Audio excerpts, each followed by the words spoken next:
မ်းပြည်နယ်တောင်ပိုင်းပအိုးကိုပိုင်အုပ်ချုပ်ခွင့်ရဒေသမှာမီးလုံးပွဲတော်ပွဲလူးဖိုင်အကြောင်းမြန်မာနိုင်ငံရှိတိုင်းရင်းသားများမြင်တွေ့ရအောင်ရိုက်ကူးပေးခြင်းဖြစ်ပါတယ်။ရှမ်းပြည်တောင်ပိုင်းပအိုးကိုပိုင်အုပ်ချုပ်ခွင့်ရဒေသမှာကျင်းပလေးရှိတဲ့ပအိုးရိုးရာမီးလုံးပွဲတော်ဒုံးလွတ်ပွဲကိုပအိုးဘာသာစကားဖြင့်ပွဲလူးဖိုင်လို့ခေါ်ဆိုပါတယ်။ဒီပွဲတော်ဟာပအိုးတိုင်းရင်းသားတို့ရဲ့ရှေးဟောင်းအမွေအနှစ်နဲ့ယဉ်ကျေးမှုဓလေ့ကိုထင်ဟပ်စေတဲ့ပွဲတော်တစ်ခုဖြစ်ပါတယ်။ပွဲတော်ရဲ့အဓိကအချက်များကျင်းပချိန်နှစ်စဉ်နှစ်တိုင်းမြန်မာလတန်ကူးလနဲ့ကဆုံလဝန်းကျင်မှာပအိုးလူမျိုးများနေထိုင်ရာဒေသအသီးသီးမှာရိုးရာပွဲတော်အဖြစ်ကျင်းပလေးရှိပါတယ်။ဒီရွယ်ချက်ဒီပွဲကိုမိုးခေါ်ပွဲဖြစ်လဲကျင်းပကြပြီးကဘာပေါ်မှာလုံးပြန်မတီထွင်မီကလေးကရှေးပအိုးလူမျိုးတို့ရဲ့ရိုးရာတစ်ခုအဖြစ်ကျင်းပခဲ့တာဖြစ်ပါတယ်။ကျင်းပပုံမီးလုံးပွဲတော်မှာရွာအလိုက်အဖွဲ့ပြီးပြိုင်ပွဲတွေကျင်းပလေးရှိပါတယ်။မီးလုံးလွတ်တင်ခြင်းမီးလုံးပြုလုပ်ပုံ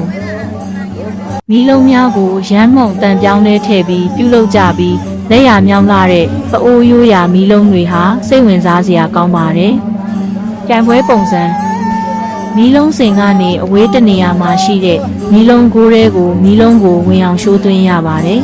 ။မီးလုံးကိုးရဲအဝေးဆုံးရောက်ရှိတဲ့မီးလုံးကိုဒုတိယအဖွဲ့ရဲ့မီးလုံးကကျော်လွန်သွားခြင်းစတဲ့စည်းကမ်းများနဲ့အနိုင်ရှုံးကိုဆုံးဖြတ်လေးရှိပါတယ်။မီးလုံးကိုးရဲရောက်အောင်မလွတ်တင်နိုင်ခြင်းဘိုးပြင်ပသို့ရောက်ရှိခြင်းသတ်မှတ်စည်းကမ်းနှင့်မညီခြင်းတို့ကရှုံးနိမ့်စေပါတယ်။ပွဲတော်မှရိုးရာဓလေ့များမီးလုံးပွဲတော်ကျင်းပတဲ့နေရာပွဲခင်းမှာပအိုးတိုင်းရင်းသူတိုင်းရင်းသားတို့ရဲ့ပျော်ရွှင်ပွဲကောင်းတဲ့စုပေါင်းရိုးရာအကများရိုးရာပုံမောင်းနဲ့ပျော်ရွှင်စွာဖြစ်စီကားတိုက်မြိုက်စွာကျင်းပကြပါတယ်။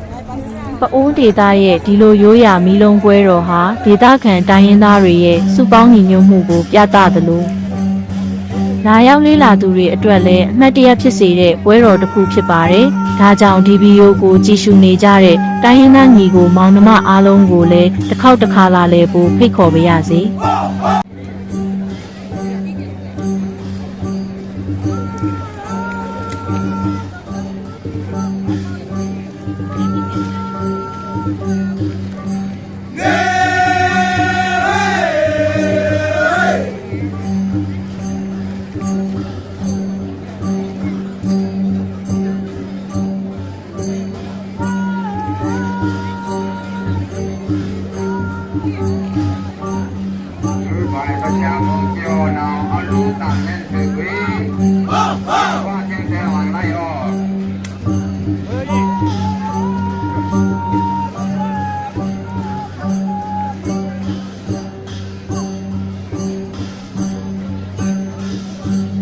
ရှမ်းပြည်နယ်တောင်ပိုင်းပအိုးကိုပိုင်အုပ်ချုပ်ခွင့်ရဒေသမှာမီးလုံးပွဲတော်ပွဲလူးဖိုင်အကြောင်းမြန်မာနိုင်ငံရှိတိုင်းရင်းသားများမြင်တွေ့ရအောင်ရိုက်ကူးပေးခြင်းဖြစ်ပါတယ်။ရှမ်းပြည်တောင်ပိုင်းပအိုးကိုပိုင်အုပ်ချုပ်ခွင့်ရဒေသမှာကျင်းပလို့ရှိတဲ့ပအိုးရိုးရာမီးလုံးပွဲတော်ဒုံးလွတ်ပွဲကိုပအိုးဘာသာစကားဖြင့်ပွဲလူးဖိုင်လို့ခေါ်ဆိုပါတယ်။ဒီပွဲတော်ဟာပအိုးတိုင်းရင်းသားတို့ရဲ့ရှေးဟောင်းအမွေအနှစ်နဲ့ယဉ်ကျေးမှုဓလေ့ကိုထင်ဟပ်စေတဲ့ပွဲတော်တစ်ခုဖြစ်ပါတယ်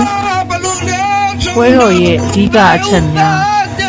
ကျင်းပချိန်နှစ်စဉ်နှစ်တိုင်းမြန်မာလတန်ကူးလနဲ့ကဆုံလဝန်းကျင်မှာပအိုးလူမျိုးများနေထိုင်ရာဒေသအသီးသီးမှာရိုးရာပွဲတော်အဖြစ်ကျင်းပလေးရှိပါတယ်။ရည်ရွယ်ချက်ဒီပွဲကိုမိုးခေါ်ပွဲဖြစ်လဲကျင်းပကြပြီးကဘာပေါ်မှာဒုံးပြန်မတီထွင်မီကလေးကရှေးပအိုးလူမျိုးတို့ရဲ့ရိုးရာတစ်ခုအဖြစ်ကျင်းပခဲ့တာဖြစ်ပါတယ်။ကျင်းပပုံမီးလုံးပွဲတော်မှာရွာအလိုက်အဖွဲ့ပြီးပြိုင်ပွဲတွေကျင်းပလေးရှိပါတယ်။မီးလုံးလွတ်တင်ခြင်းမီးလုံးပြုလုပ်ပုံမီးလုံးများကိုရမ်းမှုန်တန်ပြောင်းလဲထည့်ပြီးပြုလုပ်ကြပြီးလက်ရမြောင်းလာတဲ့ပအိုးရိုးရာမီးလုံးတွေဟာစိတ်ဝင်စားစရာကောင်းပါတယ်။ကြံပွဲပုံစံမီးလုံးစင်ကနေအဝေးတနေရာမှာရှိတဲ့မီးလုံးကိုးရဲကိုမီးလုံးကိုဝင်အောင်ရှိုးသွင်းရပါတယ်။မီးလုံးကိုးရဲအဝေးဆုံးရောက်ရှိတဲ့မီးလုံးကိုဒုတိယအဖွဲ့ရဲ့မီးလုံးကကျော်လွန်သွားခြင်းစတဲ့စည်းကမ်းများနဲ့အနိုင်ရှုံးကိုဆုံးဖြတ်လေးရှိပါတယ်။မီးလုံးကိုးရဲရောက်အောင်မလွတ်တင်နိုင်ခြင်းဘိုးပြင်ပသို့ရောက်ရှိခြင်း သတ်မှတ်စည်းကမ်းနဲ့မညီချင်းတို့ကရှုံးနိမ့်စေပါတယ်။ပွဲတော်မှာရိုးရာကလေးများဒီလုံးပွဲတော်ကျင်းပတဲ့နေရာပွဲခင်းမှာပအိုးတိုင်းရင်းသူတိုင်းရင်းသားတို့ရဲ့ပျော်ရွှင်ပွဲကောင်းတဲ့စုပေါင်းရိုးရာအကများရိုးရာပုံမောင်းတဲ့ပျော်ရွှင်စွာဖြစ်စီကားတိုက်မြဲစွာကျင်းပကြပါတယ်။ပအိုးဒေသရဲ့ဒီလိုရိုးရာမီးလုံးပွဲတော်ဟာဒေသခံတိုင်းရင်းသားတွေရဲ့စုပေါင်းညီညွတ်မှုကိုပြသသလိုလာရောက်လေးလာသူတွေအတွက်လည်းအမှတ်တရဖြစ်စေတဲ့ပွဲတော်တစ်ခုဖြစ်ပါတယ်။ဒါကြောင့်ဒီဗီဒီယိုကိုကြည့်ရှုနေကြတဲ့တိုင်းရင်းသားညီကိုမောင်နှမအားလုံးကိုလည်းတစ်ခေါက်တစ်ခါလာလေကိုဖိတ်ခေါ်ပါရစေ။